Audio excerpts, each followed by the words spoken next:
Hello दोस्तों, आज हमारे रिवीजन का 9वां दिन और आज हम देखेंगे गंगा नदी तंत्र के बारे में। मैं रिवीजन करूंगी तो उसके बाद इससे संबंधित क्वेश्चन करना चाहते से लगाऊंगी आपके हाथों। सबसे पहले हम शुरू करते हैं भागीरथी और अलकनंदा। भागीरथी जो कि गंगोत्री ग्लेशियर के गौमुख से निकलती है। गंगोत्री ग्लेशियर गौमुख से निकलती है भागीरथी। उसके बाद अलकनंदा नदी जो कि सतोपथ ग्लेशियर से निकलती है और आगे चल के इसमें विष्णुप्रयाग में धौली गंगा आकर मिलती है। धौली गंगा आकर मिलती है विष्णुप्रयाग में। धौली गंगा विष्णुप्रयाग।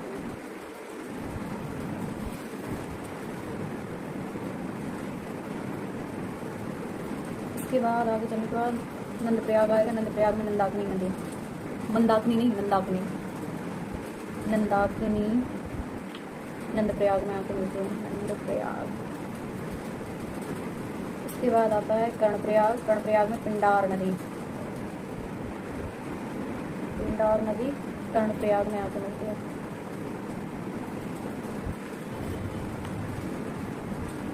आगे चल के आता है रुद्रप्रयाग और रुद्रप्रयाग में मंदाकिनी नदी।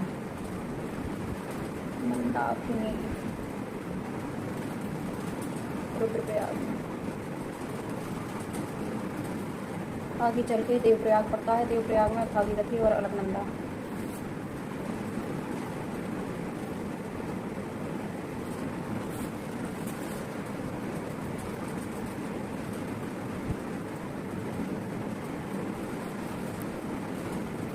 देवप्रयाग में आके भागीरथी और अलकनंदा दोनों नदियाँ मिल जाती हैं। ये ऋषिकेश के ऊपर पड़ता है और ऋषिकेश और हरिद्वार के बीच शिवालिक श्रेणी आती है जो कि हिमालय का सबसे बाहरी हिस्सा है। उसके बाद जो हरिद्वार है, हरिद्वार में गंगा नदी मैदानी भाग में प्रवेश करती है। हरिद्वार मैदानी भाग। उसके बाद आगे चल के आता है उत्तर प्रदेश। उत्तर प्रदेश के गढ़मुक्तेश्वर में गंगा नदी प्रवेश करती है। गढ़मुक्तेश्वर। आगे चल के अब हम देखते हैं जो पहाड़ी क्षेत्र से आने वाली और गंगा की बाएं हाथ पे मिलने वाली प्रमुख नदियाँ। सबसे पहले देखते हैं हम रामगंगा नदी। रामगंगा नदी जो कि रामगंगा नदी उत्तराखंड से आती है और रामगंगा जो जिम कॉर्बेट नेशनल पार्क है ना, उसके बीच से निकलती है। जिम कॉर्बेट नेशनल पार्क को रामगंगा नेशनल पार्क भी कहा जाता है। जिम कॉर्बेट नेशनल पार्क का पुराना नाम हैली नेशनल पार्क था जो कि उत्तराखंड का भाग है। ठीक है। रामगंगा नदी जिम कॉर्बेट नेशनल पार्क के बीचों बीच से गुजरती है और ये आगे कन्नौज में मिल जाती है रामगंगा।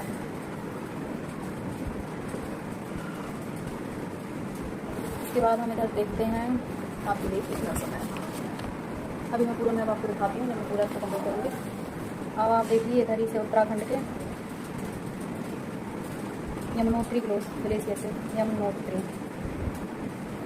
ग्लेशियर से यमुना नदी निकलती है और ये जाके प्रयागराज के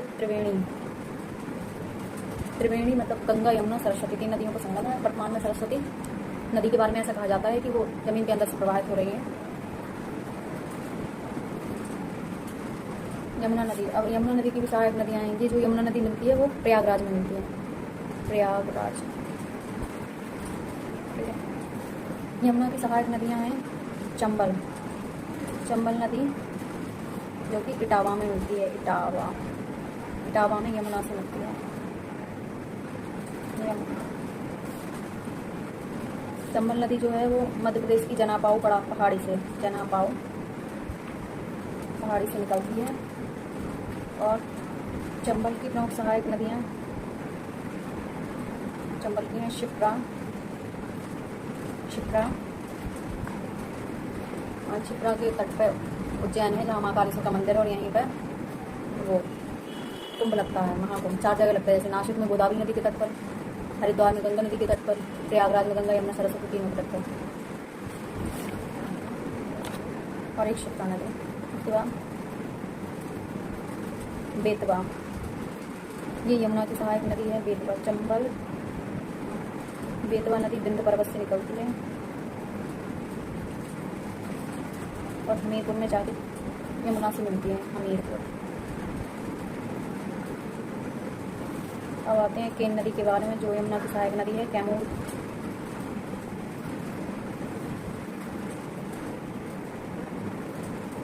कैमूर जो कि विंध्य का ही एक भाग है, विंध्य पर्वत का एक भाग कैमूर से निकलती है और बांदा में जाके मिलती है।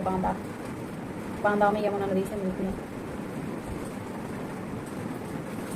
ठीक है, अब हम देखते हैं इसके बाद, ये तो थी यमुना नदी गंगा की सबसे लंबी सहायक नदी है। इसके बाद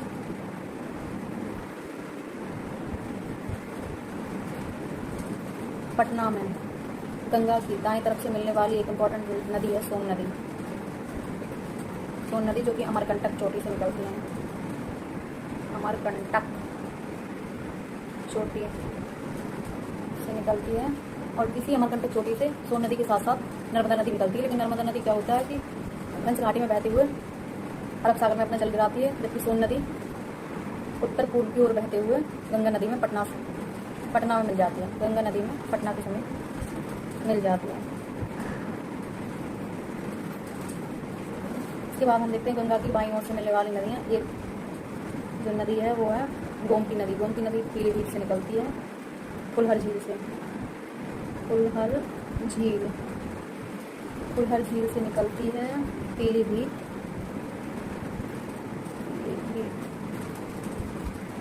और आगे बढ़ते हुए इसी के तट पर लखनऊ, सुल्तानपुर और जौनपुर, लखनऊ, सुल्तानपुर और जौनपुर इसी नदी के तट पर है। और आगे जाके ये गाजीपुर में अपना जल गंगा में गिराती है, गाजीपुर। आगे हम देखते हैं घाघरा नदी को। घाघरा नदी की दो सहायक नदियां हैं, एक तो शारदा जो कि मापचाचुंग ग्लेशियर से निकलती है, मापचाचुंग शारदा, और एक है घाघरा जो कि भाटचाचुंग ग्लेशियर से निकलती है। शारदा मापचाचुंग ग्लेशियर से, जो कि उत्तराखंड में है, और ये बाराबंकी के पास, बाराबंकी में ये दोनों धाराएं मिल जाती हैं। और ये घाघरा नदी छपरा में गंगा नदी से मिल जाती है, छपरा जो कि बिहार का एक जिला है। घाघरा नदी वाटर वॉल्यूम के आधार पर गंगा की सबसे बड़ी नदी है और सबसे लंबी नदी यमुना नदी है। सबसे लंबी नदी यमुना नदी है और वाटर वॉल्यूम के आधार पर सबसे बड़ी नदी घाघरा नदी है, गंगा की सहायक। इसके बाद हम देखते हैं गंडक नदी जो कि नेपाल के पहाड़ी एरिया से आती है और बिहार में सोनपुर नामक स्थान पर मिल जाती है। सोनपुर, देखिए मैं अभी आपको बताती हूँ, बिहार में सोनपुर, ये गंडक। इसके बाद हम देखते हैं कोसी नदी को। कोसी नदी की 7 धाराएं हैं, ठीक है, 7 धाराएं हैं। ये कहो कि 7 धाराओं के रूप में कोसी नदी आगे चल के एक बड़ी नदी का रूप ले लेती है और ये कुरुशेला के समीप गंगा नदी में मिल जाती है। कुरुशेला बिहार का शोक कहा जाता है कोसी नदी को, क्योंकि कोई भी नदी अगर मैदान से मैदान में जाएगी तो वो बाढ़ का कारण कभी नहीं बनेगी, लेकिन जब कोई पर्वतीय क्षेत्र से मैदानी क्षेत्र में नदी आएगी तो फिर वो एक विशाल बाढ़ का रूप धारण करेगी। फिर भी इस बाढ़ पर कंट्रोल करने के लिए भारत और नेपाल के कई प्रोजेक्ट चल रहे हैं। 2012 में भी कोसी प्रोजेक्ट लाया गया था। उस कोसी प्रोजेक्ट के तहत हनुमानगढ़ जिला है नेपाल का, वहाँ पे एक पुल बनाया गया है जिससे इस बाढ़ पर नियंत्रण किया जा सके। इसके बाद कोसी के बाद है महानंदा नदी गोदावरी घाट गंगा नदी से मिलती है। उसके बाद नीचे चली आती है हुगली, कोलकाता में गंगा की एक धारा जो कि पश्चिम बंगाल से होते हुए बांग्लादेश में प्रवेश कर जाती है। बांग्लादेश में इसको पद्मा कहा जाता है। और हम देखेंगे इस पूरे मैप को। महानंदा, आइए हम आपको दिखाते हैं।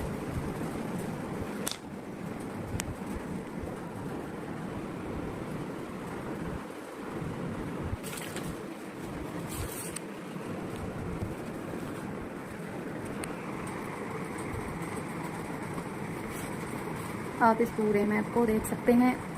अगर इस मैप में कोई गलती अगर आपको दिखाई देती है तो प्लीज़ उस गलती को ज़रूर नोटिस करके कमेंट बॉक्स में कमेंट करें और बताएं कि कौन से पॉइंट पर कहाँ गलती हुई है। और गंगा की छोटी मोटी बहुत सी सहायक नदियाँ हैं जिनको मैंने छोड़ दिया है, जो इतनी ज़्यादा इंपॉर्टेंट नहीं है। आप देख लीजिए।